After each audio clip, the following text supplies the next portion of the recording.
Tread lightly when taking the route of the consumer proposal. This basically falls in the same category as a bankruptcy. A consumer proposal is in fact a legal proceeding under the Bankruptcy Act, but it differs from a bankruptcy in three very important aspects. But first, let's discuss what a proposal actually is. A proposal is a legal settlement negotiated by a licensed insolvency trustee and your creditors. The average settlement is about 35% of what you owe, but this will vary depending on your individual circumstances.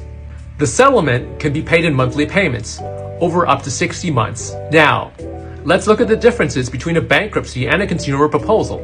Number one, when you file a bankruptcy, it stays on your credit report for 7 years.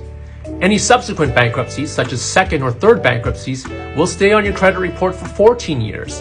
In contrast, a consumer proposal stays on your credit report for 3 years after you finish paying it.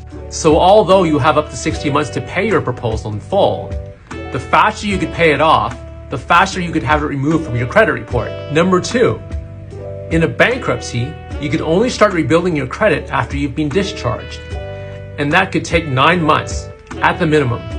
In contrast, in a consumer proposal, you can start rebuilding your credit right away after your creditors approve your proposal, and that could take as little as 45 days. For example, after your proposal has been approved by your creditors, you could get a secured credit card and use it and rebuild your credit at the same time you're paying off your proposal. Number three, in a bankruptcy, you may lose most of your assets.